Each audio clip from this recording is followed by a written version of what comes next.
Well, thank you very much. First, let me praise the one that is the creator of all things, that has given us life, that has protected us, guided us, and led us in all that we do and that we say. He who is high and lifted up, whose trail fills the temple, and who cannot be denied, and who rules in the affairs of men. I give him the glory for this morning. I give him the glory for each and every person here. I give him the glory for the author of this wonderful book. I give him the glory for our country, Nigeria.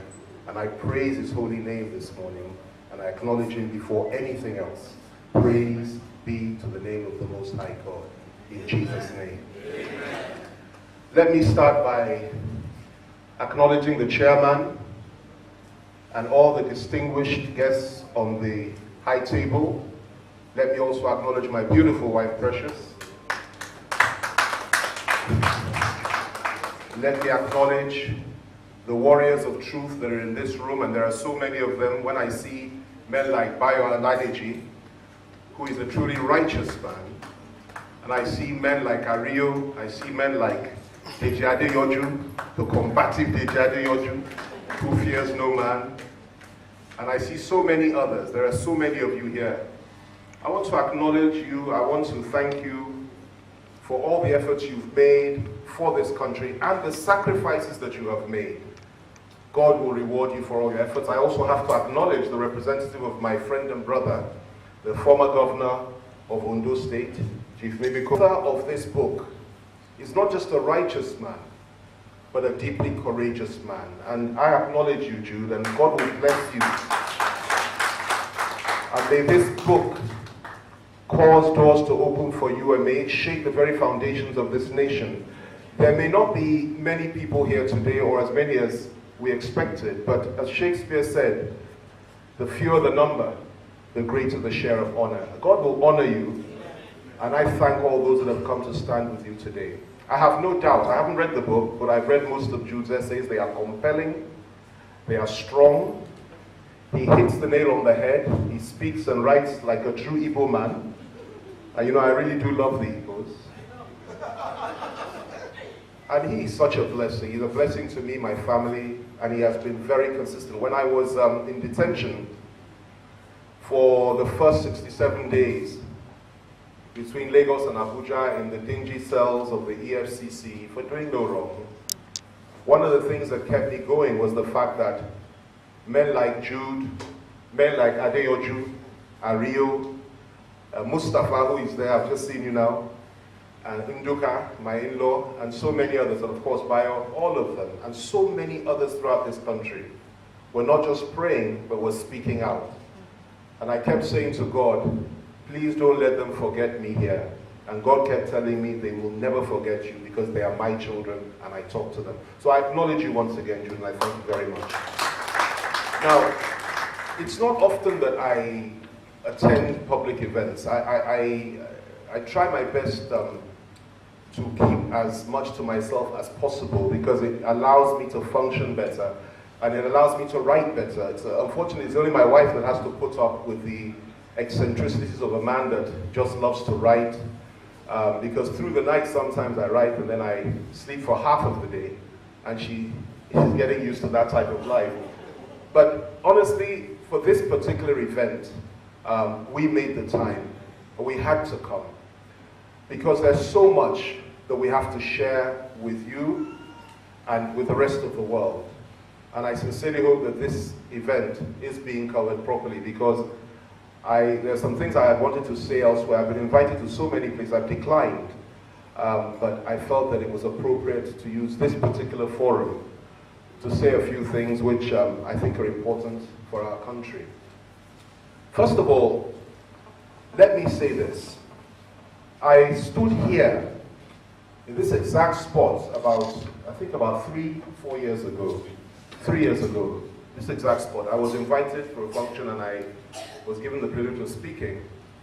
And it was before the election, it was before we even started the campaign. I think at that time, yes, it was in October 2 years ago, yeah.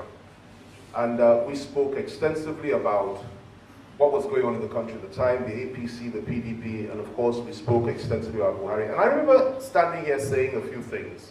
I believe it's on tape. And I told all those that were here, and indeed the world, that General Muhammadu Buhari is not only a Salafist, but he's a deeply wicked man who means nobody any good. And I made some prophetic pronouncements here that day, that if this country made the monumental mistake of electing him as president, or allowing him to be president, which I think is more appropriate, that at the end of the day we would regret it because it would end in division and strife and chaos. It would end in a lot of blood being shed, and it would be very difficult for the Nigerian nation to bear what he carries and what he brings. And it may well end up dividing us and causing many of us to just say, look, enough is enough. Perhaps we should reconsider and redefine this very complicated union that we have been managing for so long. Now, at that time, I really had no idea that what he would end up doing would be almost 10 times worse than even I thought.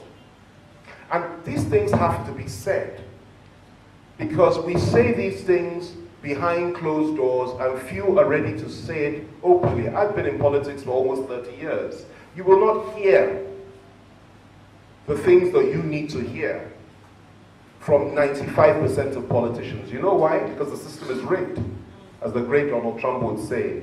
In order for you to emerge as a governorship candidate or a senatorial candidate or presidential candidate, you need to be consensual. You must say things that are politically correct. You must not rock the boat, and you must please all the powers that be on both sides of the political divide. Well, I reject that. I won't do that. I believe there's another course, and that course will end ultimately in the acquisition of political power. Why? Because it is the Lord himself that guides us and causes us to take that course, and he didn't guide us simply for us to be talking without any result. So I reject that, and that's why, unlike most politicians, I am ready, willing, and able, and capable of saying what needs to be said, and I leave the issues of security and protection and safety to God. That is God's job, it's not mine. We do the work, we leave everything else to him. And it has worked beautifully for me, and all those other wonderful people in this country that do speak out. I'm not the only one. You have my friend and brother, Governor Ayofayoshe. You have so many that really do speak out at great risk to their lives. But we're proud to do that, we'll continue to do that. So let me just say this, where are we today? You know, I was moved by the words of President Donald Trump when he wrote, it was a tweet actually, he spoke about how the United States of America is not a nation, or the American people are not people that worship government. He said, we are a nation that do not worship government, we worship God. And that America is a nation of people that fear God, that believe in God, and it is a nation of true believers. That is a very fundamental point that he made. And it is the foundation of the very essence of the Trump phenomenon. Because God used him to confound the wisdom of the wise, because he uses foolish things to confound the wisdom of the wise. Somebody that everybody had written off. Somebody that the entire media of the world was fighting against. Somebody that fought against the Obama machine, the same machine that brought Buhari to power in Nigeria. And he managed to succeed. But because his foundation is God, and he was prepared to commit the nation of America to God, and he promised to give the church a voice in America, and he's honored that word, by the way. He's honored that promise. Because he did all these things, and God saw his heart, he raised him up. What we need in this country today are leaders that fear God, that are prepared to honor God, that are prepared to dedicate this great nation of ours to God, and that are prepared to speak truth to power, and to let the world know, and the powers that be, particularly those in Aso Drive, Aso Villa, that at the end of the day, all power belongs to God, and that he rules in the affairs of men. That is what we're meant to do. And until we have that kind of leadership, and that kind of spirit-filled person or people within Aso Rock and other key places in this nation, we are not going to go anywhere. So that's the objective, but what's the reality? What do we have today? Last Christmas,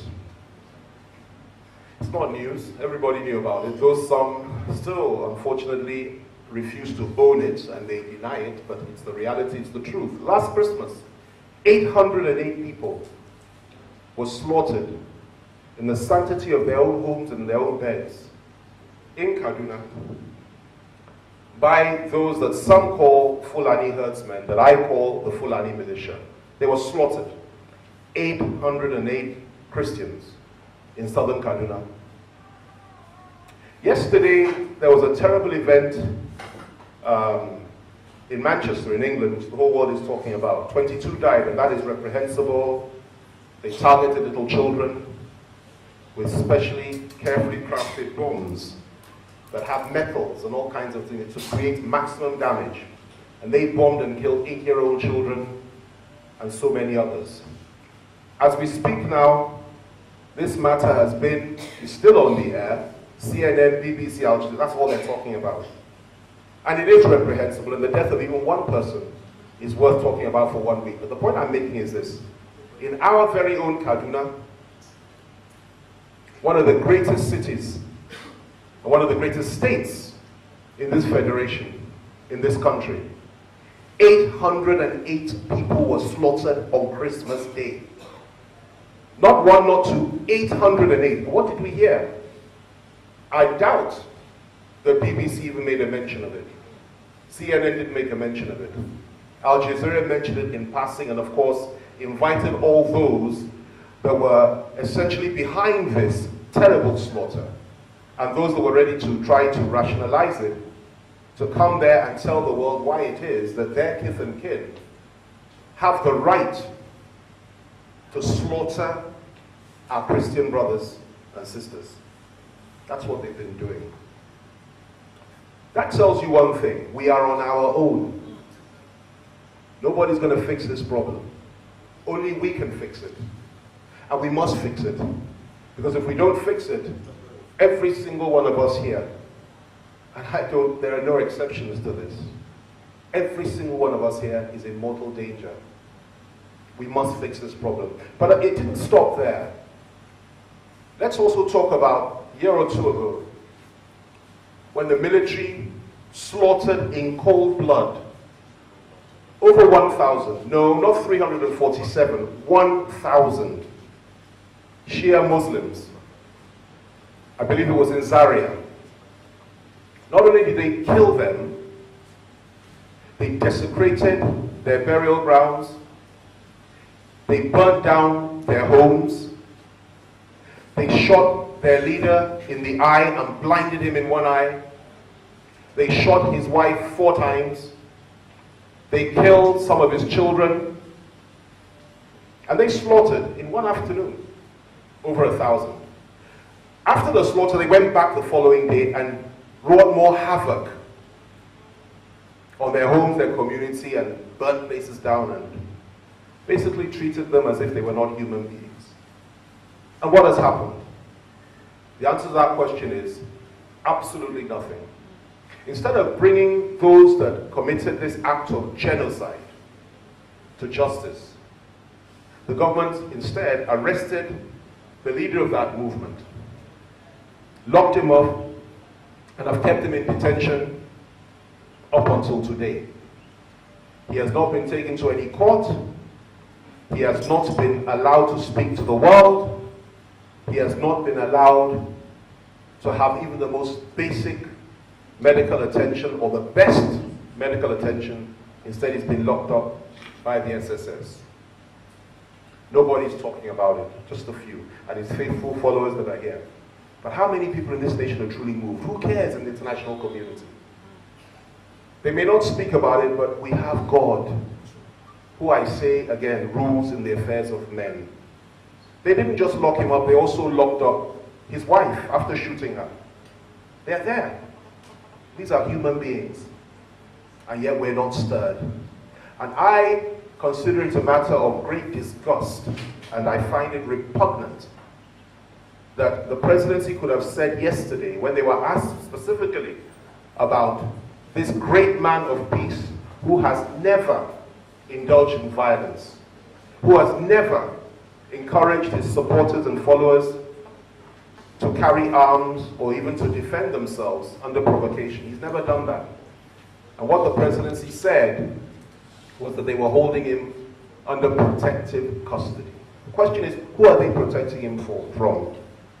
Who has threatened his life? Who wants him? Are you okay? If it's not the government itself and the security forces, who wants him dead?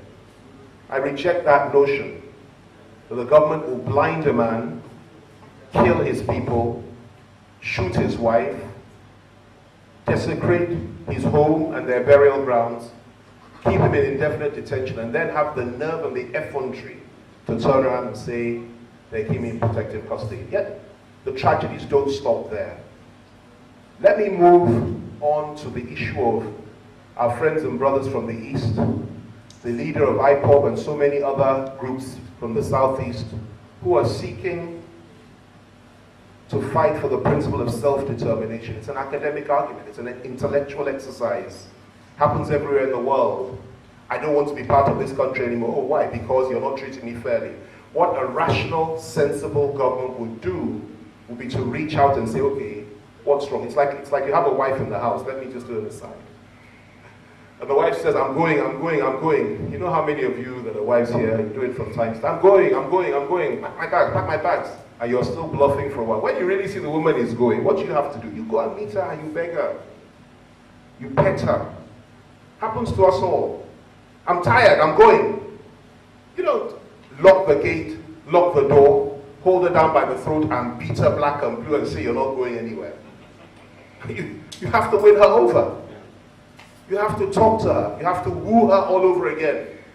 And you have to make her have confidence in you that you will treat her well. And no matter what you've done, if you do that and you add a little bit of prayer to it, definitely she will stay. But in our case, when those from the East, led by Nnamdi Kanu and so many other gallant men who are also risking their lives, say they want to leave because the Igbos are not getting a fair deal in this country, instead of being booed and being persuaded to stay, they are met with bullets, murder, state-sponsored murder, incarceration. They are insulted from morning, day, and night in the media. They are treated as if they are animals. And you know, theirs is actually the worst case because nobody talks about it. And the political leaders in the East, bar a few, and I have immense respect for the chairman of Ohanese, the new chairman, and a few others, but most of them, there's this collusion and conspiracy of silence. Whilst their young men and women are being slaughtered morning, day, and night, and many are being locked up. Again, I say this is unacceptable, and this is part of the baggage that comes with the Buhari presidency. It's predictable. Now, the greatest insult of all was for them to say yesterday, from the presidency, that Buhari, if he were to run in 2019, and that likely is that he would run, that he would win. Is there any greater evidence of what Ruben Abati called the villa curse than that? You do not know whether the man is alive or dead because you said you haven't seen him. You do not know whether he is a vegetable because you haven't seen him. You do not know whether he can walk or he can talk. You don't know his condition, but you do know by his own words that he's chronically ill. And you do know that when he came back to the country a few weeks ago, he couldn't attend any function at all, except one Federal Executive Council meeting right at the beginning, going to the mosque on, I think, 3 weeks consecutively on a Friday, receiving the Chibok girls and 2 or 3 other photo ops. Outside of that, he did nothing. Then he had to be flown back, and we didn't see him going, we didn't see him arriving, we've heard nothing. And you have the nerve to tell the Nigerian people that this man that is obviously sick, this man that if you truly love him, and you are one of his supporters, or one of his backers, and indeed one of his inner circle, you will say, sir, please try your best to do the right thing. Your health is more important than anything else because we love you. Step down, leave this matter, leave it, and give power, full power, to your second in command. If they truly loved him, that's what they would say. Not that he will run in 2019 and that he will win. The difference between some of us and them is this. When we worked for President Obasanjo and I was his spokesman for 3 years, behind the scenes, we spoke truth to him. We spoke truth to him on matters like third term and so many other things. He may have made his decision to do whatever he wanted to do anyway, because that's the type of person he is. He's a great man, a powerful man, far stronger than Buhari, far stronger than any other man that I have ever worked for. But he encouraged his aides and his ministers to tell him the truth. And I remember sometimes we'd argue in council for 3 hours against the president. Nasir el-Rufai, when he was Nasir el-Rufai, not what he has become today, Obi as Inquisitor, we would stand up and say, no, we don't agree, Mr. On virtually every policy decision he took. And he loved that. No aide of Obasanjo or member of Obasanjo's government that's close to him, if Obasanjo was in this critical condition, none of them, in fact, he would query you to say, oh, from the Buhari camp, you will hear such nonsense. Now, I wish the president well. I pray for him. I pray that God forgives him of all his sins. I pray that God revives him and strengthens him. I pray that God touches his heart, that he will become truly born again and desist from inflicting wickedness and evil and bringing poverty and shame to the Nigerian people. If the Lord can touch the heart of Paul, or rather Saul, and made him into Paul, nobody is beyond redemption. That is my prayer for him. That he will come back a redeemed and a changed man to right the wrongs that he has inflicted on so many of us and on this nation. He can't bring life back, but he can show repentance and he can rebuild this nation and build bridges. He can still repent. It's never too late for anybody. But outside of that, I'm afraid to say that God's judgment speaks. Because the Bible says there is no rest and there can be no rest for the wicked. So, what are the lessons? The lessons are this. And let me round up by saying this. Do not continue to worship and follow and believe in and trust people that are prepared to destroy your lives, your homes, your going in and coming out, your economy, devalue your money, question and destroy your way of life. The church has been treated in a very contemptuous manner by this administration. The president has point blank refused to even meet with the leadership of CAN. He has not met with them. He has refused to meet with them. This is the body that represents the over 60 million Christians in this country. The president refused to meet with them. They have treated the church and church leaders with disdain and contempt. They have also, I spoke earlier about what they did to the Shia Muslims, treated them with disdain and contempt. They have treated Southerners in this country, every Southerner. I'm very close to the leadership of both sides of this divide in the Southwest. I'm close to the APC group. I'm very close. I've known Tinubu for many years. And I admire him and I like him a lot. He knows this. I'm also close to others in his camp. We were all in Nadego together. I'm also close, obviously, to the group that I belong to. At the time of the election, we split the Southwest into two. They got 51% of the votes for Buhari. We got 49%. But that's all gone now. But I'll tell you this, even those that supported Buhari in the Southwest, in 2015 are tired and they're fed up. And most of them are scared, plotting and planning to use another platform and telling us behind closed doors, you were right. But please don't tell the world that we told you this. We're scared of this man. And I'm saying that perfect love casts out fear. What is your fear? Because if you don't rise up and cause the South, and I say the South, the Southeast, the South-South, the Southwest, that those three zones become united and stand with one accord against the evil that we are being subjected to by those that believe that they own Nigeria. Until that happens, we will not see emancipation. That's why I don't waste my time. I've done it in the past. Igbo-Yoruba debate, Ijo-Yoruba debate, Ijo-Igbo debate. All this is absolute rubbish. That is just an intellectual answer. For today, whatever you believe happened 50 years ago, 100 before the Igbos, between the Igbos, is irrelevant. The fact is we're all going under this terrible siege that we've all been subjected to. And those that joined hand with the forces of retrogression and the forces of subjugation to enslave their own people, they are regretting it.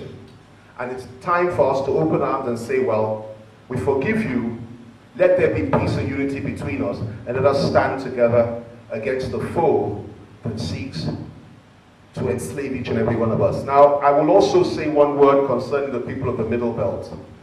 We know what the Igbos have been through. We know that on the night of January 29th, 1966, 300 Igbo officers from the army were massacred in cold blood. Yes, in retaliation for the January 15th coup, where you had about 20 leaders from virtually every zone except from the east that were murdered by primarily Igbo soldiers. But 6 months later or so, we, because it involved everybody, we killed 300 Igbo officers in cold blood in the middle of the night, shot the Igbo head of state, and at the same time killed his Yoruba host, Major General Faji, who said he would not leave him to die. We did that. Nigeria did that. A few months later, no less than 100,000 Igbos were slaughtered in cold blood. 100,000 in the space of 3-4 months. There was the initial pogrom, the second one, all over the north. They will go from hospital to hospital, house to house, looking for pregnant women, cutting open the stomach, pulling the baby out and dashing its head against a stone. That's what they were subjected to. And of course, after that, as they went home to the east, because Ojukwu said, come home, at each train station, they were stoned, they were insulted, they were humiliated, and they were, people were shooting bows and arrows at them. But they got home, and then, of course, the war began. And during the course of that war, we, Nigeria, you and I, every single one of us, we killed over 2 million of them. And it didn't stop there. We boastfully told the world when they complained, when they saw kwashiorkor-ridden children on the screens, dying children, starving to death, we boastfully proclaimed to the world that the starvation of children is a legitimate weapon of war. We committed genocide. And not only did we commit it, we committed it against children. And we told the world that it is legitimate, that it's okay to do that because we're at war. Well, of course, we know that stands against the law of war itself, and today it is classified and would be classified as a crime against humanity. But that is gone, buried. Nobody's talking about it, and we did that to them. After doing that, after the Civil War, what did we do? We told them to come home, no victor, no vanquished, integrated it. Yet we took away all their property, everything, except for the Southwest. And I always argue about this, but it's the truth. In Lagos, 90% of the Igbos that came back got their properties back. 90%.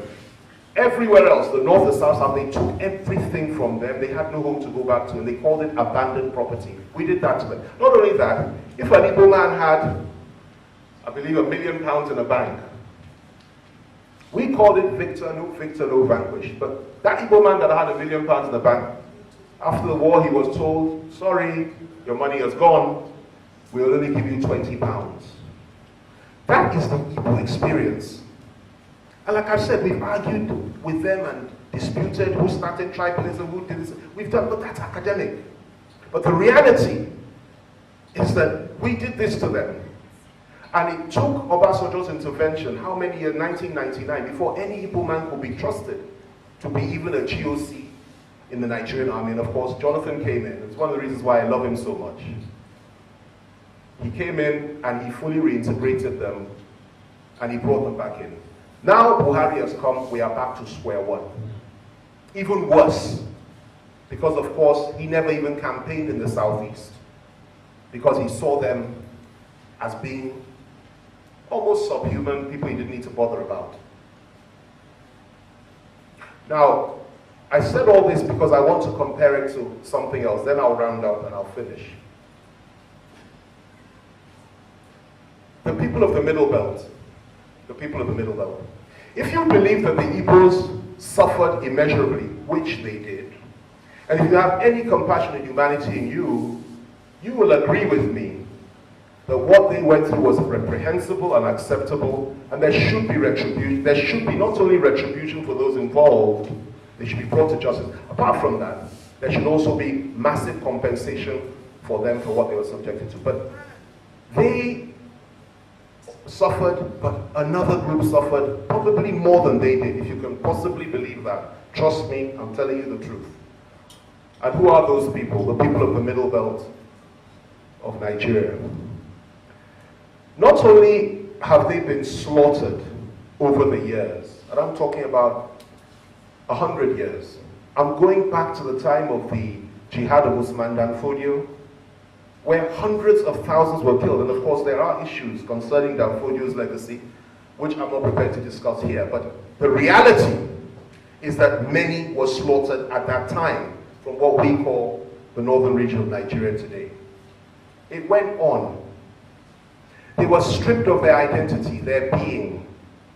They were told that they must speak somebody else's language in the name of One North. They were told that Christianity was something of an inferior faith, and in some parts, they weren't even allowed to build churches. Their priests and their prophets were slaughtered. Their people were insulted. There are some that will say, if you want to control a man from Benue State, they will tell you, I'm talking about those that could perpetrate this crime, they'll tell you that all you need to do is give him money, money, women, and alcohol, and you've got him. They were stripped of everything. All their key leaders that rose up, people like Paul Gindri, of blessed memory, and so many others, even Joseph Taka, they had so many great men. All of them either murdered or pulled down. That is the experience of the people of the Middle Belt. That is the experience particularly of the Christians of the Middle Belt. Slaughter, murder, remove their identity, strip them bare, cause them to forget their own history, that they had a history. They came from somewhere, a proud legacy. They took away all that from them and called them Northerners in the name of One Arewa. Well, I have news for you and I have news for them. There is no One Arewa anymore. That ended long ago. Today, the Middle Belt is a reality. The same Middle Belt that was fought for by the people from that region in 1957 at the Willits Commission, when my father represented them and argued, put the case, that they should have their own region. And of course, the Arewas said no, and they fought against it. But it's a reality. All those who are being slaughtered in their homes, whose children are having their throats cut, whose wives are being raped before their very eyes, whose pastors and prophets are being slaughtered at the altar, all those who cry in the middle of the night and say, we have become slaves, we don't have a history, we don't have a language, we can't speak out, we're terrified, and we must bow to our masters every night and every morning if we want to live. I say all those people have hope because God is not asleep. He's alive. And there's a new reality now. We acknowledge your suffering, but we also acknowledge the fact that God is alive and He is restoring you. He's resurrecting you to be what you were ordained to be. And he's equipping you and preparing you to resist the evil that you have been subjected to. That every Hausa man will know that there was a happy empire, that he has a proud history and a proud legacy. Before those that came from Futajalo told them they never did. That every person, every northern minority will know who and what he is. That you don't have to sacrifice your ethnic nationality simply because you want to be part of a wider Nigeria. You can have both. I can be a proud Ijaw man, or I can be a proud Berom, and at the same time be a faithful and loyal Nigerian. You don't have to write away my history. You don't have to tell me I'm nothing. You don't have to bury me in your own history and subjugate me and turn me into a slave. Now finally I will say this. My belief and my dream and my vision is to have not just a united South, but for the men and women of the South to join forces with the good people of the Middle Belt and insist on real change, fundamental change, to restructure this country and create a new beginning, to ensure that every Nigerian, regardless of his faith, regardless of his tribe, including the Fulani, every single one of us has rights in this country. The right to worship, the right to associate with who you will want to associate with, the right to be who you are, and the right to say, I am somebody, my people come from somewhere. And I go back 2, 3, 4, 5, 10 generations, and I can trace my lineage. Each and every one of us should be able to say that. And I can trace the history of my people. I know who I am. You can't take it away from me. We must join forces. We must come together. We must stand strong. And we must not allow this evil contraption to strip us of our humanity, or to strip us of our courage, because we know that God is with us. So what are we scared of? The worst that can happen, and it will not happen in Jesus' name, is for them to take life. So, how many lives have they taken?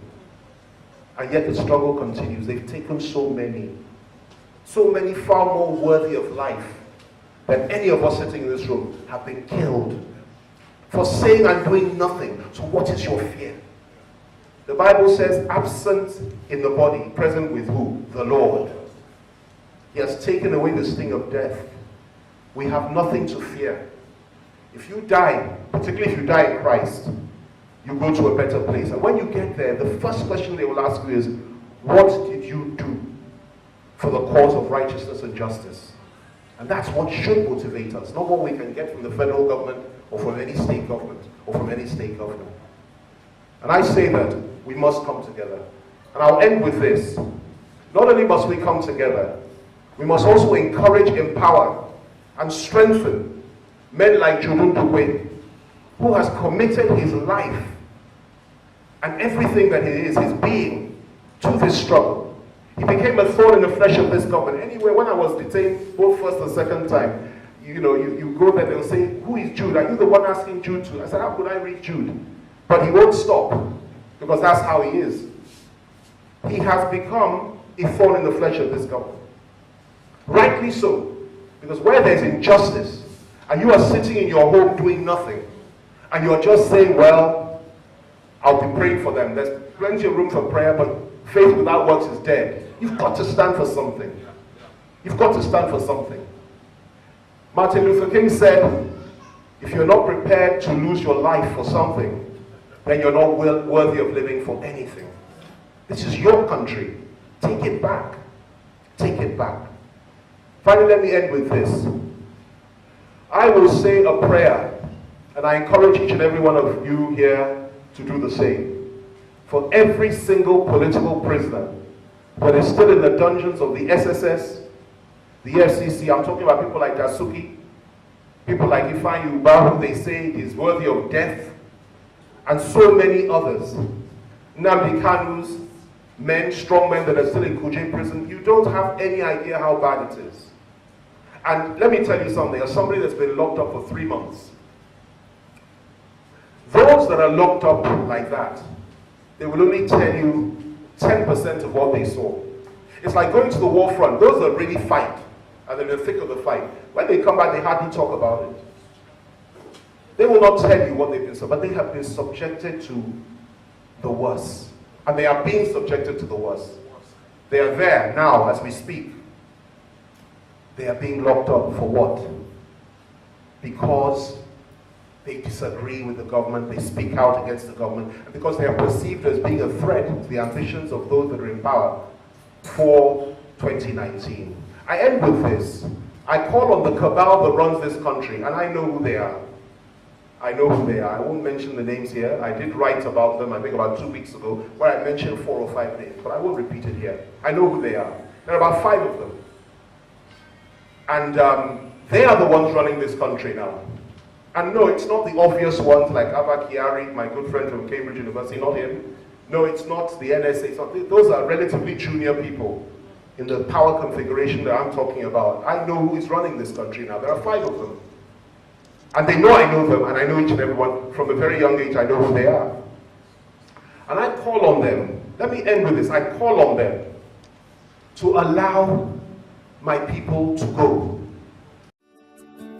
Welcome to Forstview Luxury Hotel. At Forstview Luxury Hotel, we offer excellent service. Our rooms have all the necessary facilities to make your stay comfortable and memorable. You will also have access to internet service, breakfast, 24-hour power supply, full air condition, free international calls, free tire pumping service, and free car battery charge. So what are you waiting for? Quickly visit Forstview Luxury Hotel. We are located at number 1 Adeline Bamishile off Raji Rasaki Road, First Estate, Amuwo, Odofin Festac, Lagos. For more information or reservation, please call us on 08075787135 or 08099900601. You can also take advantage of our online ongoing promo at www.forceviewhotel.com to make your reservation and payment for your favorite room, which attracts a discount rate. Please note, rooms are reserved based on first come, first serve. Forstview Luxury Hotel. Experience the home of comfort. They come.